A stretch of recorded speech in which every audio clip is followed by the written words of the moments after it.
Hello, you're listening to Don't Listen to This, a podcast all about 1,001 albums to listen to before you die, or allegedly should.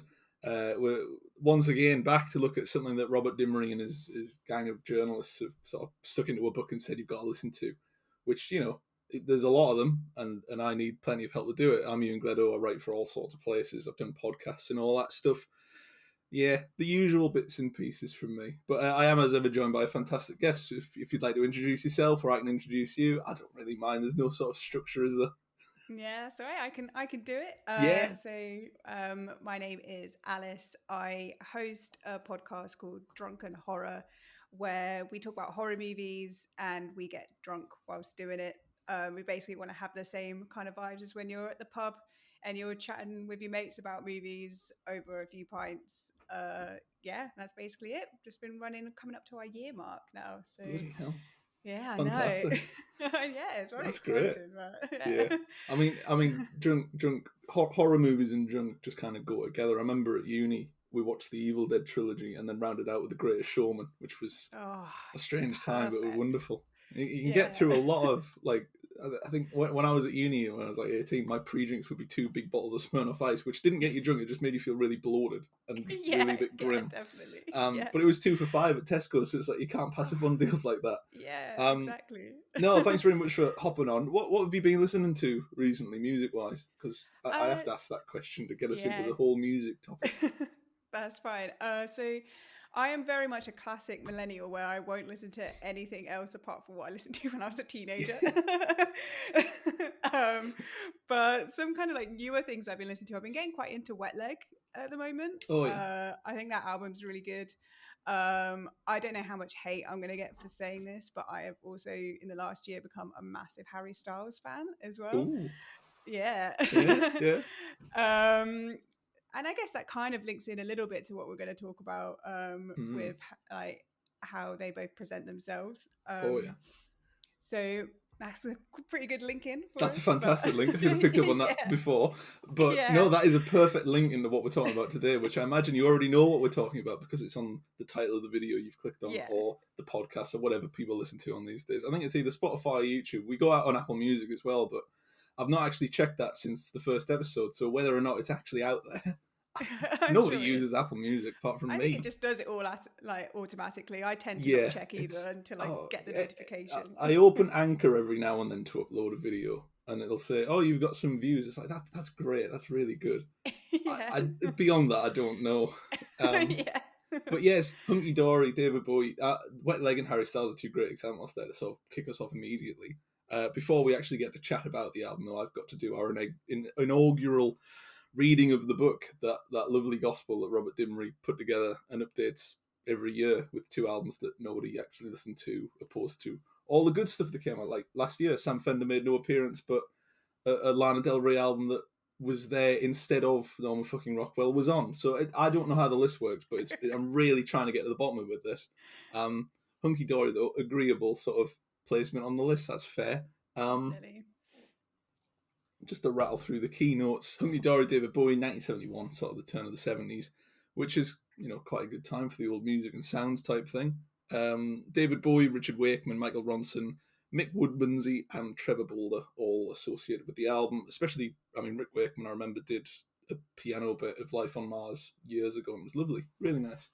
But the genres it's fallen into are glam rock, pop rock, and art rock, which, yeah, again, no qualms with that, not yet. Yeah. Um, I'll fire through the insert, which is a nice and short 5 paragraphs because it was one that only took up 1 page rather than 2. And when they take up 2 pages, that's when you know you're in for a long haul. That's the Yeah. difficult ones. But it's a strange one, this, because as ever, the insert is pretty much nothing about the album itself until the very last paragraph, where it goes, "Oh yeah, there were songs on the album that were quite good as well." The rest of Yeah. it is just kind of, "Oh, did you know David Bowie? This was one of his many appearances." It's like, yeah, I gathered, Yeah, but yeah, presume we'll so, yeah. we'll fire on through. A hard rock concept album about a shaven-headed trans person failed to make David Bowie a star, so Enemy's Thinking Man's Mark Bolan followed The Man Who Sold the World with a toy box of acoustic oddities, tributes to heroes, and surrealism. Amazingly, that did not do the trick either. In 1969, Space Oddity was increasingly looking like a one-hit wonder. So Bowie claimed to be gay, revelled in the ensuing publicity, wrote songs about a spaceman, and became the decade's most influential musician. At which point, finally, people turned on by Ziggy Stardust bought that toy box, Hunky Dory. The found and I've even written it down wrong. That's brilliant. Either that or it's a. To be fair, I did write one down where there was just spelling mistakes in it, and I just read it out as it doesn't matter. The sort of the quality in the book is equivalent to the quality of this podcast. It's very haphazard and it's very kind of jumbled together. They found an album endearingly affected. I can be Dylan, Lou Reed, and Syd Barrett all at once, but packed with evidence of a songwriter easing into first gear. It also marks the emergence of proper Camp David with exquisite gems such as Queen Bitch. Bowie arrived at the photo shoot for the cover clutching a Marlene Dietrich photo book, and the tinted portrait definitely has something of a faded movie queen about it. Jumbled all my words up there as well because I felt like I was going to cough halfway through. Oh no. Which is grab never some more ideal. water. We've got 2 paragraphs to go. We can power through. You The got temporarily calming effect of a wife and a baby led to family snapshots like Kooks, making this Bowie's most human album. But it has harder moments, notably Andy Warhol, who was appalled by its namesake, and for 3 cuts the album soars. Quicksand was inspired by America's Bliss and Calamity, but it is a beautiful ballad, not a fractured rocker, while the Bellway Brothers is a bewitching portrait of mental illness. Best of all, Life on Mars, which sprang from Bowie being commissioned to write lyrics for the song that became My Way, sounds like nothing on earth. Not bad. I mean, so the most important question there is it David Bowie or David Bowie? Because I'm pretty sure it's both or neither. I don't quite remember. I think I flip in between the two, really. I think I mainly say Bowie. Yeah. Yeah. I think because when I was brought up listening to David Bowie, my granddad would say, "Oh, have you listened to David Bowie?" It's like that sounds like someone I know, David Bowie. Yeah. And then it's kind of just stuck from there. And I remember meeting my mate, and she said, "Oh, have you listened to David Bowie?" It's like, it's Bowie. And then for about 6 years, that's been an ongoing argument. I'm not quite sure who's right yet. No, Probably no, neither. not at all. But probably. I always ask my guests because I always ask them what album they want to do, and it kind of brings up what memories you've got associated with the album. Because Hunky Dory is one of those that I've wanted to do for a while, but it's a matter of waiting until somebody says, "Oh, can we do Hunky Dory?" It's like, absolutely, we can. So what was it about Hunky Dory that made you kind of choose this one? So this is one of the albums that has the most memories and nostalgia for me. My mum got me this when I was probably like preteen, I think, and just kind of trying to like edge me into like shaping my kind of music taste a little bit. She was a massive Bowie fan, and into like the Sex Pistols and T-Rex and all of that stuff. So she would always, every like birthday and Christmas, she would just send me like a stack of albums, and that would be my gift. So then this was the one David Bowie album that she got me. So I think that's why it's like it stuck to me for so long. Is I remember like listening to it in the car with her and would sing along. And now whenever I listen to it, it just takes me straight back to that. It feels like home. This album.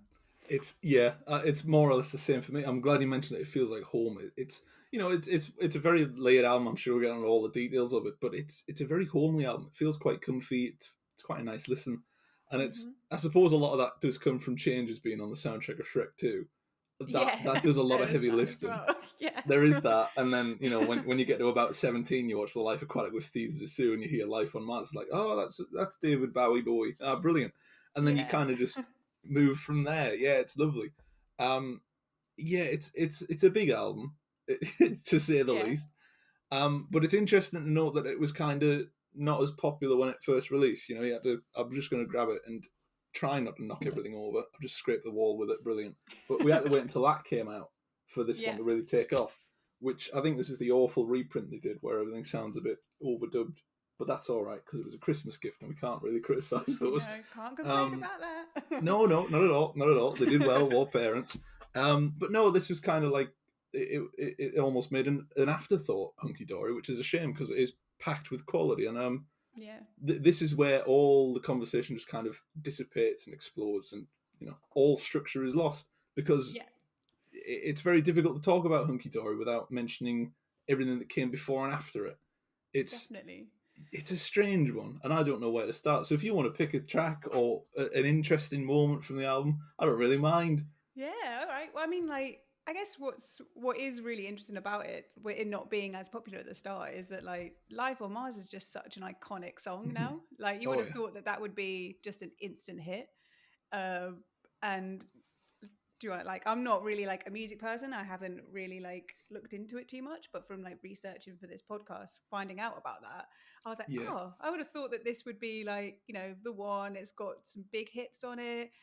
I would have thought that way. And then they'll be like, oh, okay, and now like Ziggy Stardust has come out, so it's another big hitter.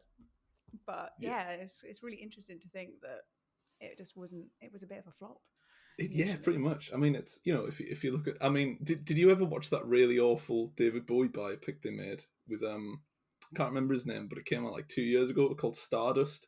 Oh no, yeah, no, I avoided Yeah. that. So that I mean that's terrible for a number of reasons, but one of the things it kind of does all right is that it does chart that frustration and that build up to actually releasing something that's not quality because the man who sold the world is pretty good and Space Oddity's all right, but to really hitting that high point. And it does feel like Hunky Dory is that high point to some degree where it's, you've got Changes, you've got Life on Mars, All You Pretty Things, an amazing track. It's that quality's there, but it's like so many musicians that do go unnoticed. It's not until the next wave, the next album he does that this one gets its dues. And it's strange to think that that was the case because this is, like you said, Life on Mars is a quality track. How it didn't Yeah, chart better, how it didn't succeed, it's very strange. It's very weird, but at least that doesn't take away from the actual depth of it. I mean, you take something like Eight Line Poem, for instance, which I always thought was a bit of a dull track when I first listened to it.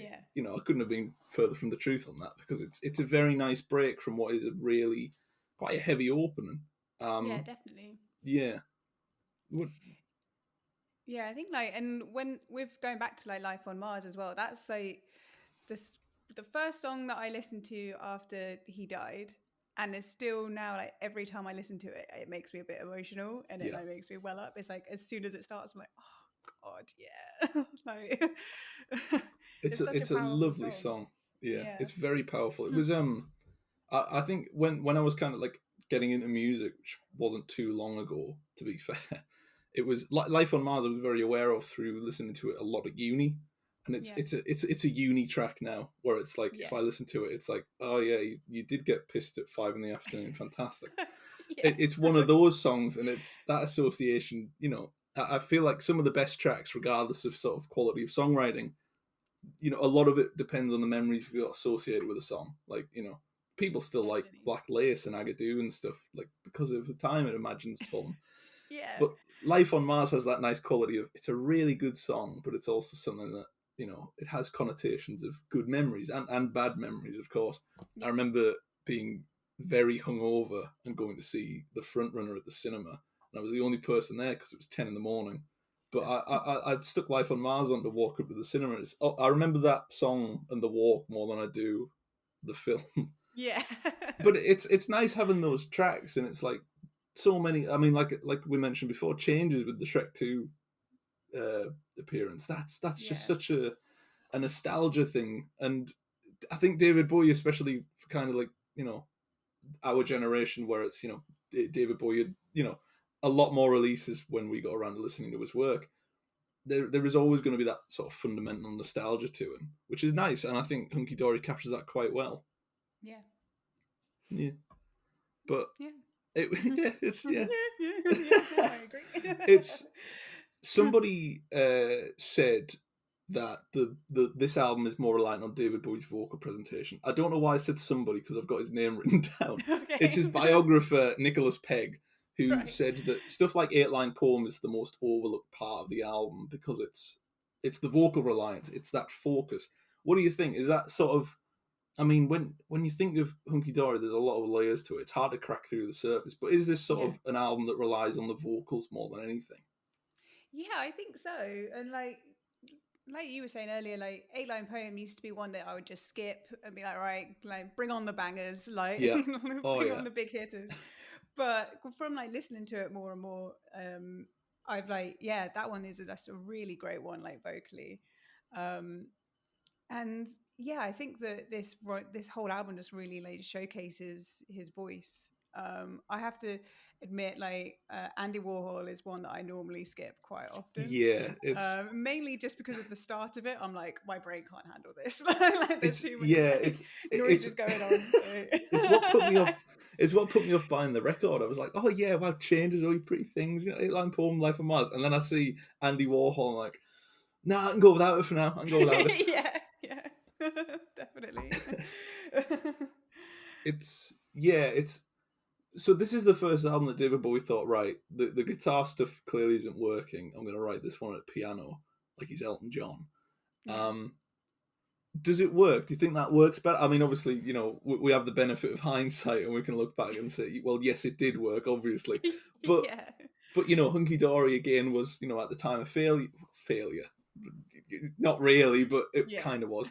And then Ziggy Stardust is very, you know, guitar heavy. It's stuff Yeah. like Moon Age Daydream, stuff like 5 Years. Is that shift something that was kind of like, you know, did he see Hunky Dory feel and think, all right, back to the guitars? Or was there something about Hunky Dory that was kind of, it unlocked something that David Bowie had as, what's his name? Nicholas Pegg says, Yeah. the biographer. Or is this just something that he kind of stumbled on? I don't know really. Like I think it's really good that he did try something different and to be like, look, okay, let's try something different. Let's try a bit more piano and see if that works. Obviously, well, it didn't, first of all, but then obviously it did. But I think it does really just showcase his musical ability that he can Yeah, be like, look, I can make you an album like with a bit more guitar, but I can also make you a cracking album just like more piano-y. Uh, and I think, yeah, again, hindsight, it's really great yeah. when you can just see that whole just wave of like brilliance throughout most of his albums. Really, um, it's just he's just got a really good catalog behind him, hasn't he? He Like, does. It's not too shabby. it's it's pretty it's good. all right, that, you know, that stretch from all of the 70s and a bit more. But yeah, Yeah, not too bad. I Um, have to admit, probably the most like the album that I listen to the most is the Labyrinth soundtrack, oh which yeah. is like it's got to be Oh, done, right? Labyrinth is great because again, just like the uni memories with that. I remember Yeah. having, you know, those little like tenner bottles of Glen's vodka you can get. Oh I yeah. had one of those while I watched Labyrinth and Back to the Future. It was Oh wonderful. What a time to be alive yeah, uni was. exactly. Oh god, that was 6 years ago. I could never do that again. Like, just No. the physical toll it takes. Yeah. But No, those it days are truly gone. yeah, it's I tried to do dry January. I ended up 7 days and I went to the pub with my mates and I thought, all right, well, you know, I don't have to drink. And then within 20 minutes, I was already at the jukebox on like my third drink. I'm like, all right, Yeah. let's get some Ziggy Stardust on, lads. But yes, like you mentioned there, it's kind of, you know, it's the ability to do something, but, you know, sort of see that it's a failure, take stock of what works, and then move on to the next one, which is something that Bowie did quite a lot. And it's, I've forgotten what I was going to say, but it was something along the lines of the imagery of the album. That was it. The Yeah. sort of the Marlene Dietrich book, and then you mentioned before about Wet Leg and Harry Styles, and I thought that's actually, yeah, that's spot on. Yeah. Is it something? I mean, I always like to try and link these to sort of artists that are about now, which inevitably ends up, you know, you end up talking about Velvet Underground and comparing them to Circle Waves, which is questionable. But Yeah. is there something about imagery that helps David Bowie? Because you think of all the characters he had the Thin White Duke, Ziggy Stardust. You know that he was a lot of it came down to imagery. Do you think that helps stuff like Hunky Dory kind of elevate to the next level? Because this was just before he became a spaceman, but Yeah. after he'd already done space already. Yeah. Yeah. I think so. Because I think like I would presume he'd always bring in a crowd for his like concerts as well, because he would be theatrical as well and Yeah, always have these amazing outfits and stuff. So I guess people would be like, yeah, I want to go and see like what is this next thing that he's going to be doing. yeah, And so I think his whole imagery and his personas help a lot with that as well, and how he was able to how he did, and especially in the 70s and kind of in the 80s as well, being able to play with that masculine and feminine and be kind of not really give a shit about it, yeah, like, and be able to and do it. I'm sure there was a lot of people that didn't like it, as it kind of is now with people who do it now, like Harry yeah. Styles. Like lots of people were like, oh, he can't wear a dress, like it's not very manly of him, and like all of that stuff. And yeah, I think that's what's really helped with Bowie, has always made him like an icon in my Yeah. eyes, and made him love him a bit more. Is that kind of, yeah, playing with sexuality and how you present yourself. Yeah, it's quite frequent on Hunky Dory as well. And I mean, it's been a while since I listened to Ziggy Stardust. So I assume it's prevalent on there as well. Because I mean, every time I think of that album, I think of Velvet Goldmine. Is it Todd Field that did that? I think so. Somebody directed it anyway. But Yeah, yeah, it's all about the imagery for Bowie. A lot of like, I mean, if you look at like Young Americans, where he's sort of quiffed the hair, and then you've got Station to Station, which is very dark and very set in its sort of Berlin style. yeah, It is a lot of imagery, and I think David Bowie's probably one of those artists that out of everybody has the most like defining album covers. If you think of like best ever albums, it's like Low, Let's Dance. There's loads. I mean, it's ridiculous how much quality he had, except for that one which was an archive project that they released last year called Toy, where they've morphed his face onto that of a baby, and it's oh yeah, actually horrifying. yeah, that is very That strange. was haunting. I saw that in a Yeah, record shop and I thought this must be a bootleg, right? It's like no, this is yeah, an yeah. official sanctioned release from the Bowie estate. It's like, good God, Like, that's burn that actually with haunting. fire. Oh yeah, I want to get all the copies I can and just kind of lock them away. It's just Yeah, yeah.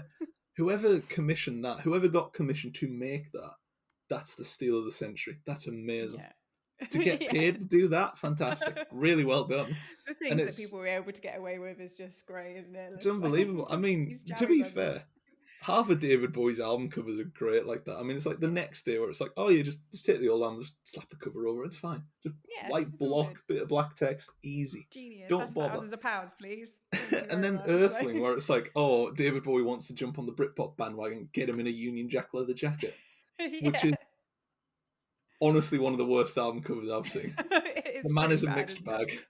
But then Yeah, you've got he is. stuff like Scary Monsters and Super Creeps, and you've got like, Diamond Dogs and stuff. It's very the image of his stage presence is always sort of right there in the Yeah, center of it. It's really great, and I think Hunky Dory it does.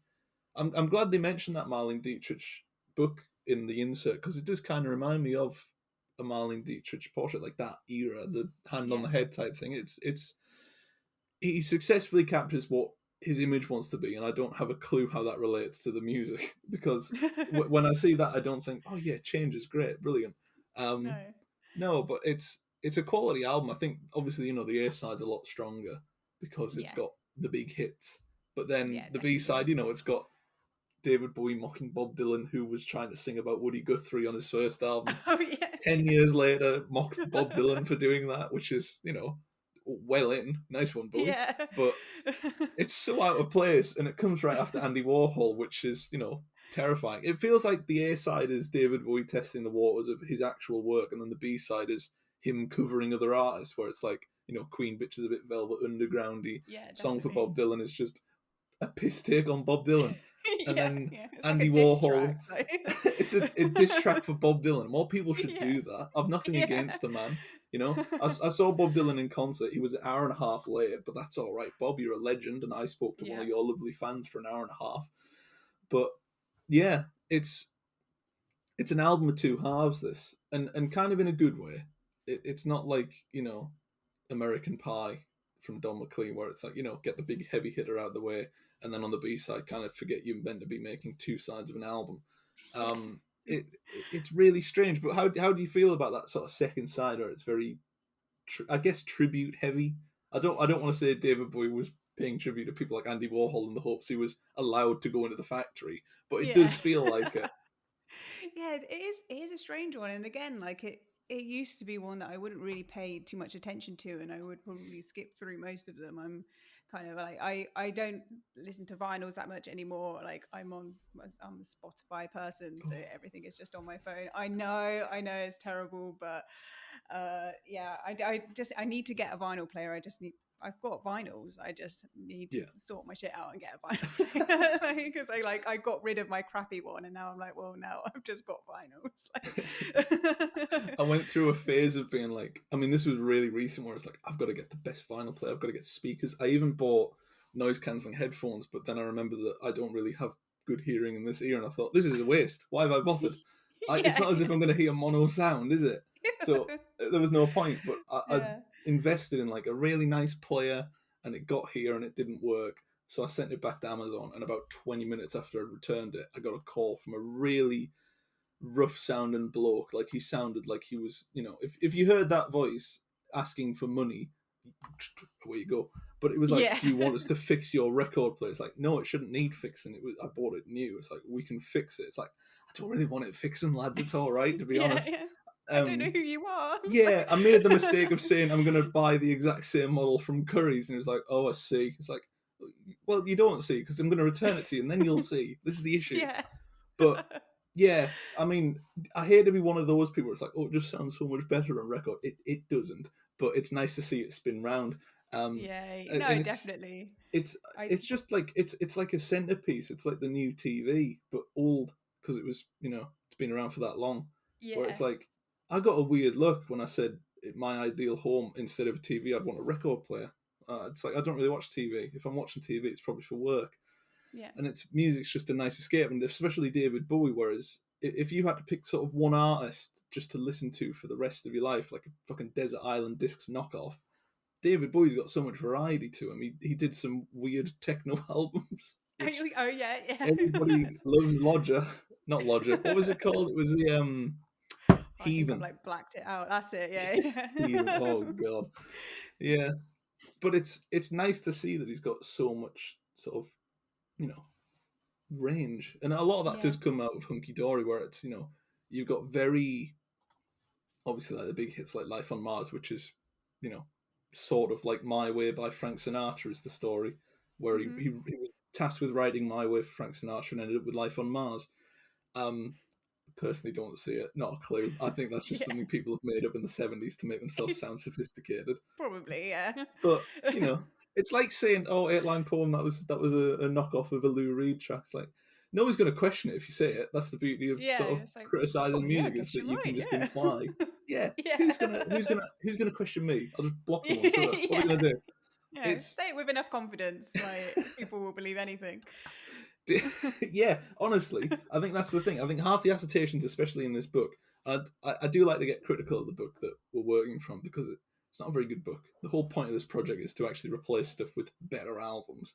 Yeah. One of the big things about the book, and I don't know if it was in this insert as well, where it's like they talk around the album, they kind of big it up as like, oh, what an elusive quality, and they're doing that for every album. And in that book is CeeLo Green, and his album, I think it's called CeeLo Green is the Love Machine. I wouldn't say it's on the same par as Hunky Dory, but it's Yeah. certainly in there, and it's spoken with such aplomb and sophistication. It's like, oh yes, he was quite the artist for our generation, wasn't he? He was quite, Yeah. quite the Maybe you're talented right. man. It's yeah. Yeah. Yeah. I think you can get away with any of it, but one of the sort of points that the album does make, and it kind of links in with what it did mention, which is one of the few good points the book's made. Sorry, Robert, but Kooks, which he dedicated to his son, was written, I think, just after his birth, which it Yeah. does feel very calming. It feels like a guy's just had a kid and he's thought, oh, bloody hell, I better calm down the Life on Mars stuff. Don't want them thinking I'm too upset. What do Yeah. you think? What do you think of Kooks? Which is, I just thought Kooks, as in naive by the Kooks. I just thought, oh yeah, great, brilliant. Yeah. That's where they got their inspiration from. Yeah, probably. That is kind of as soon as Kooks is mentioned, that is unfortunately straight where my brain goes to. Yeah, It's like, exactly. It's because it's a cornerstone of our culture, the Kooks. exactly. Yeah. Unfortunately. But yeah, I actually really like that track, and it's probably because it's near the start, and that's basically like where like Yeah. my listening kind of stays at, is the start of the album, the kind of A side. Um, but it is like it's a welcome relief after like Life on Mars. It's just like, oh, give me something just to chill out to Yeah. for a little bit. A little Thank bit you. mellow. I needed this. After the emotional turmoil you put me through with Life on Mars. It is. It's a nice break, and then obviously it just goes into quicksand, and then from there it kind of gets a bit shaky from the B Yeah. side.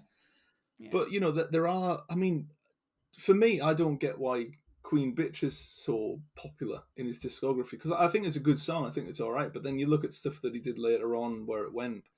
I don't know. Queen Bitch feels like a throwaway to kind of close the album out, along with Bellway Brothers. But it's a good song. But I don't Yeah. know, something about it that doesn't quite settle. Yeah, I from like listening to the album like today from start to finish, it feels like that should have been a song that was like a bit more close to the A side rather than being like a closing track. Yeah, It feels like we've had like them kind of mad stuff on the B side that's a little bit like what's going on here, and then you've got Queen Bitch and like, oh okay, this feels a little bit more like what you were playing earlier. Okay, and then so it feels like it should be like a little bit closer to the top of it. yeah, Um, but I don't know. I quite like it. Um, but yeah, I don't understand why it's like it is up there with some of the greatest ones. yeah. It was. I think it was that. Oh, what you call it? They did like a compilation when he passed, and it was. I think it was called Legacy, and I'm pretty sure it's either on there or it's on like an extended version of it, and it's in the Yeah, place of stuff like "Oh You Pretty Things." It's in the place of "Moon Age Daydream." It's like that's an odd choice when you've. I mean, to be yeah. fair, they put Under Pressure on there as well, which was, Oh you God, know, yeah. yeah. I do love a bit of. I can't rile up the Queen fans. I can't. I've already. No. The past week, my inbox has been filled with Noel Gallagher and Owl City fans, which I didn't think Oh. either of them actually had fans anymore. But I found out the hard way that they Well, do. yeah, they're the classic But ones that will be DMing you though. So, oh yeah, so I like love it angry. though. It's great. I'll get comments occasionally where it's like some of them are very nice. Like somebody commented on a YouTube review. It's like I disagree, and then he actually formatted a reply. It's like that's lovely. That's exactly what I'm going to approve. Not just Yeah, you're a hit, which is different yeah, feedback. You yeah, know, definitely. Like, but thank you. swings Like, and roundabouts. I suppose he's not wrong, but I suppose as far as the tracks go, obviously A side's very much stronger than the B side, but as far as the legacy goes, it's a bit of an easier answer. What is the legacy of Hunky Dory? It's one of those big albums. yeah, yeah, It definitely. feels like it's earned its place in history, and I hate that phrase because what does it mean to even earn your place in history? But it's it's very strong, and I can see why people say, "Oh, it's my favorite Bowie album," even though they'd be wrong. But it's nice of them to suggest that. Yeah. Yeah, definitely. Like I think yeah, the so some of the tracks on it has been got like such a monumental place in our lives for like life on Mars is being played out in space like Yeah. right now Oh yeah. like which is just mad. That will like live on forever. Pretty much. Who knows where it is now. Um but like yeah, and it's just it has like definitely earned that like legacy place. I think that Yeah. it will be an album that I think that I would always pass on to people if they wanted to get into Bowie. Um, if I decide to have kids, it will be an album that I will pass down. Like, your Yeah. grandmother gave me this album, and now you're going to have this album. You're going to stop listening to that shit new music or something like that. Yeah. Oh yeah. Basically, what my mum was like leaning towards, like listen to what I listen to. It's so much better. Yeah. It's I've never seen such disappointment on anybody's face when I said, "Oh, I've ordered Pulp's albums." It's like, oh, what's the Yeah. problem? Problem. Thank you. It's very much one of those. I hate it that it's actually an essential album because that means the book's right. But they Yeah. are right. Hunky Dory is like a very essential album in the sense of not just if you're a David Bowie fan, it's a good place to start, but in the sense of like early glam rock in the '70s, of Yeah. how it was starting, how it got its trajectory, what it influenced. It's a really important album, and it's I don't know. I feel like collectively enough people have passed judgment on it to verify it as an important album, so I feel a bit better about saying it's an important album. It's kind of like just the sort of appropriation of it, where over time people have just kind of accepted that it is important, even though it didn't have a good start, and it's just the early doors, that sort of early start to the legacy of what David Bowie's music became, and it's I don't think it's the first album on the list of his either. I do think Man Who Sold the World is on there. I'm not too sure Yeah. why that made the cut, and then they put the next day on just to remove it straight after Black Star. It's a very strange list, you know. We never know anymore. Who They put a knows? Richard Hawley album on, they get rid of a Richard Hawley album. They put two Johnny Cash on, they get rid of those two and put two other ones on. It's very convoluted. It's very messy, and my Just playing spreadsheet with is people's hearts, like. it's rent free in my mind the amount of changes they've made because I've got to work from like 6 different copies of one book that I don't own. Yeah, oh, It's not yeah. ideal. I've got one copy, but mine's really outdated, and I know it's outdated because on the front of it is the Strokes, who Oh, I right, don't yeah. whenever they were last relevant. I'm pretty sure they're doing a festival this year, but mm, I but think, like, yes. well, the Naughties is coming back now, isn't it? The Naughties Oh, is it's cool, brilliant. so. To be fair, I can't knock the naughties because I've got Pulp tickets, No. I've got Blur tickets, and I've got Suede tickets. So I'm pretty Yeah. much set to sort of relive a generation that I wasn't born for. But that's the best Yeah. part of music, isn't it? Where it's like we're nostalgic for stuff that released about 20 years before we were born. Where it's like, some of my favorite tracks that I listened to at uni and I listened to when I was growing up is stuff like, obviously I've got the Hoosiers' "Goodbye Mr. A" on one side, but then on the Yeah. other side is stuff like "While My Guitar Gently Weeps," and it's nice having that balance where it's nostalgic for stuff that I was actually around to listen to when it first released, but also Yeah. having it from like the '60s. It's lovely. Yeah, Um, definitely. And just, yeah, lots of uni memories for lots of those like older songs yeah. as well for me.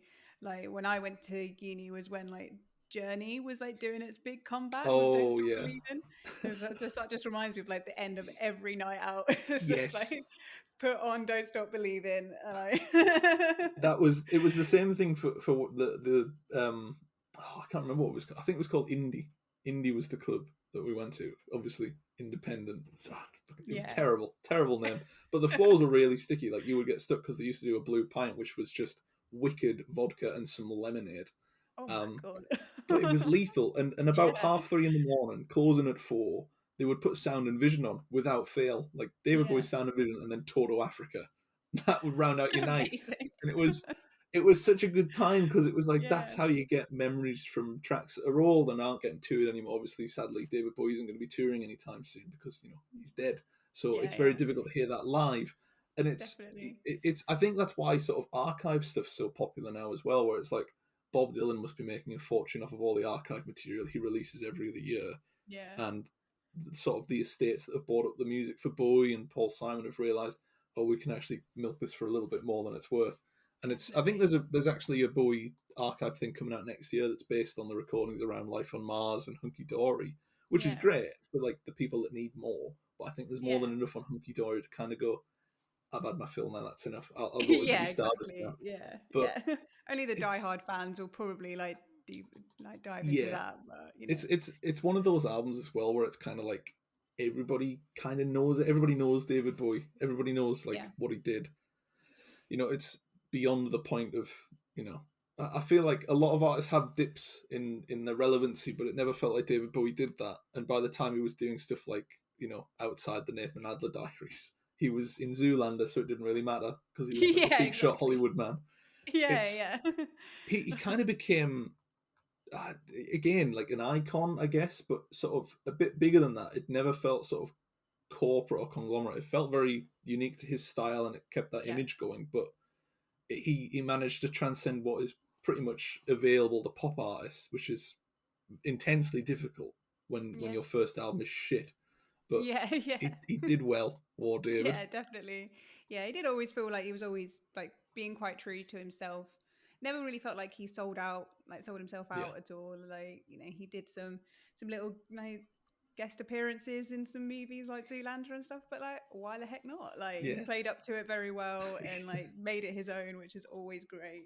yeah, Uh and like even like his films that he was like, starring in as the kind of the main character, always great and always like played a great version of himself. yeah. Oh, definitely. And it's like you said there, keeping true to yourself as sort of the artist as well.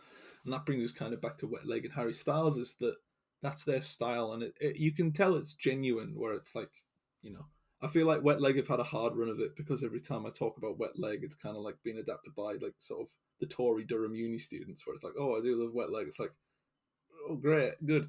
No, Yeah, but Wet Leg's quality. I remember when my mates went to Glasgow and actually saw them, and they yeah. texted me saying it was that crowded at, I think it was the park stage, that they couldn't actually hear it because they were that far back. It's like Wet Wow. Leg have exploded, and it's Yeah, yeah, great because Wet Leg's quality, yeah. so I so am good. seeing them this year. They are supporting Harry Styles. And I'm going Yes, to they see it at are. Wembley. So, That's amazing. like, That I it's was. just so mad to think that they're just going to be at Wembley And they're like, I guess they were, I can't remember when their first album came out, like not that long ago, like I a think it was year, last year, wasn't it? like last year. Like last year. Yeah. It feels like So last year was so long ago because it's I like know. that. Yardek were like, oh, it's been 1 year since the Overload. It's like, what? Has it Yeah. really? I thought you just did something with Elton John. That was like last week. It's Yeah. it makes me feel really old now. I'm like tender-old age of 23 now, so it's like that's just flying by. It's Yeah. curtains for me. Still a But baby in my eyes. I feel ancient. My chair's broken, so I've got a bad back on the way, and Oh no. I know I'm Yeah. just going to be in agony. I trap nerves in my neck.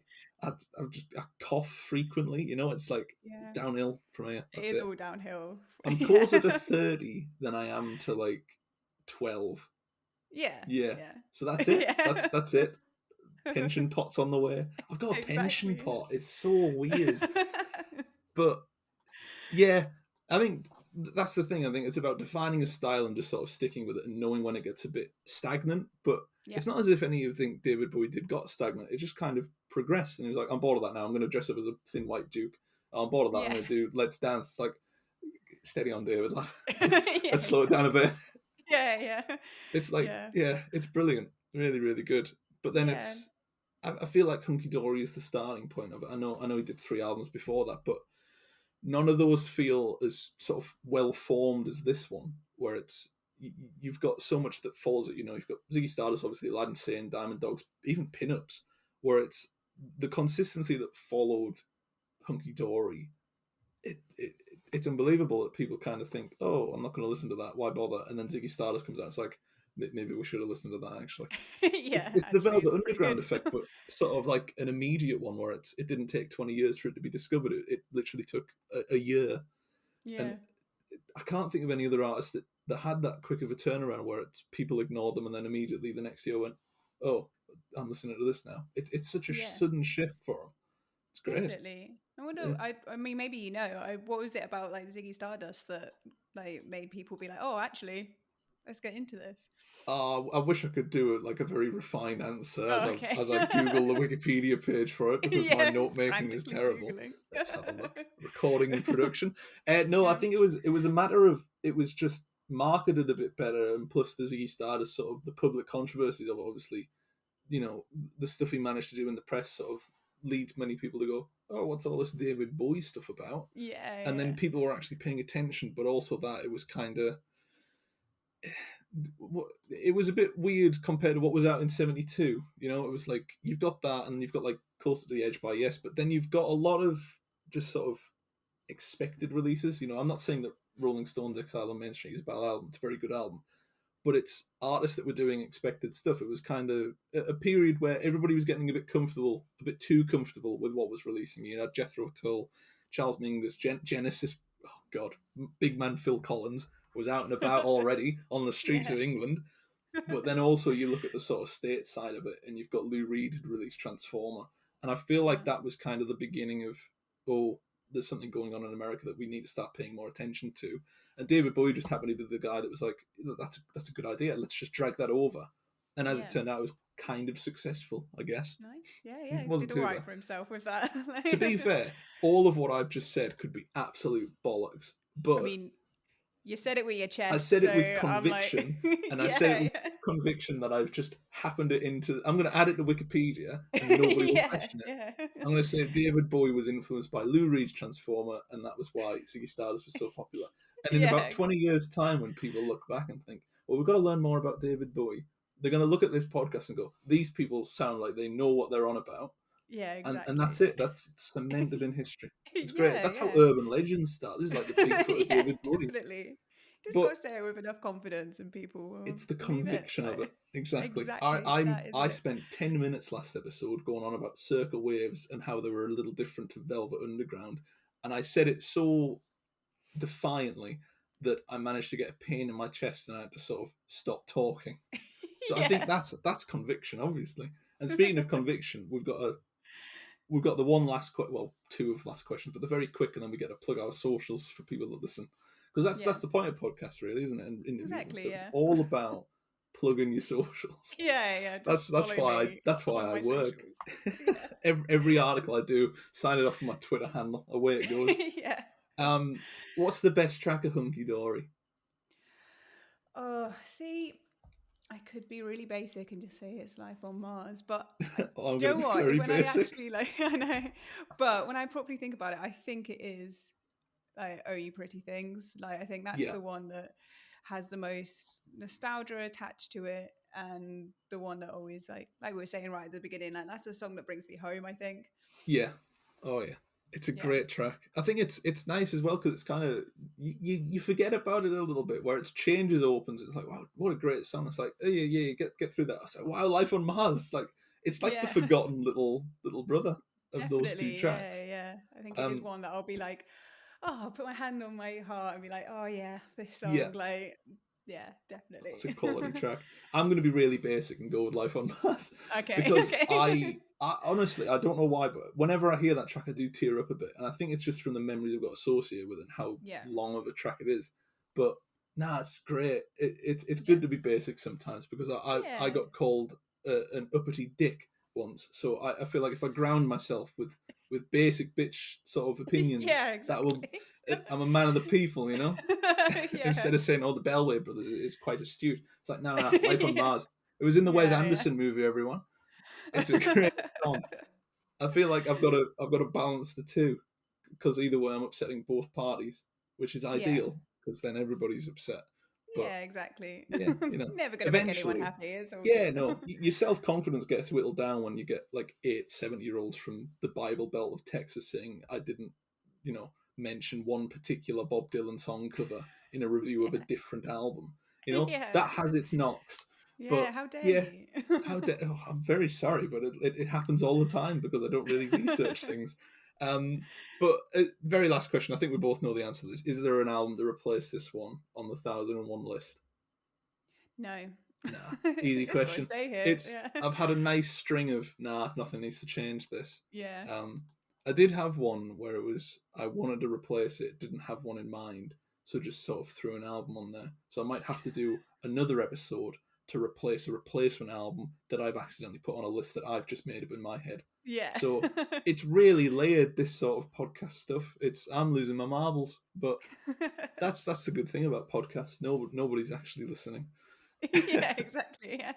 But no, we can plug our socials finally. We can get them plugged in. And I've Mhm. worked at iMovie. I brag about this every week, but I do it on iMovie, and I've got like a thing that goes along the bottom where it's like it'll show up. Oh, It's amazing. fancy. Prime production, prime Yeah, quality production.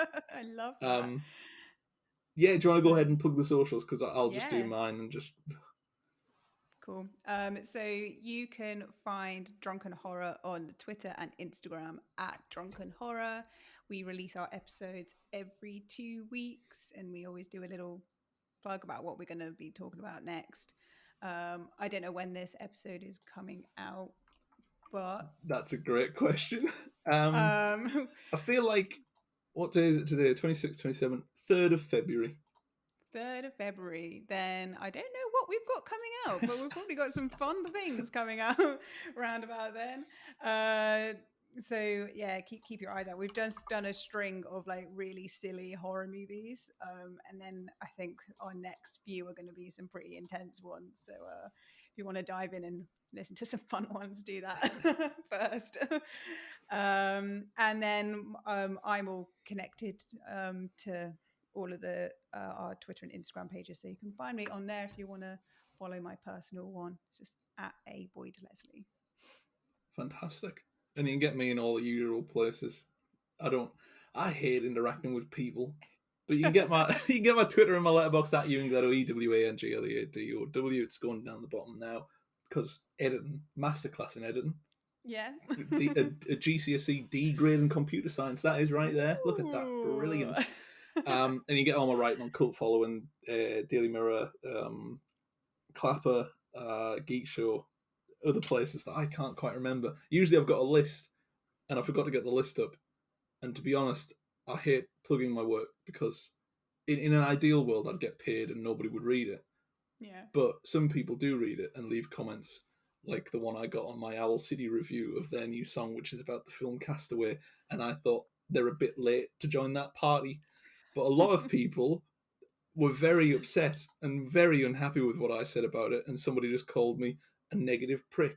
So Oh no. that's, Yeah, I think best that's just fair. not to plug. Like, It's not. Go and comment on my Owl City review. yeah, I didn't know there were Owl City fans still out there. I didn't know it's they were still amazing. going Yeah, strong. yeah, But no. Speaking of still going strong, we'll be here next week, I assume, to talk about an album. I don't know who's on for that one. I don't even know what album it is. But until then, we'll just leave them in the dark. That's about yeah. it. It just ends there.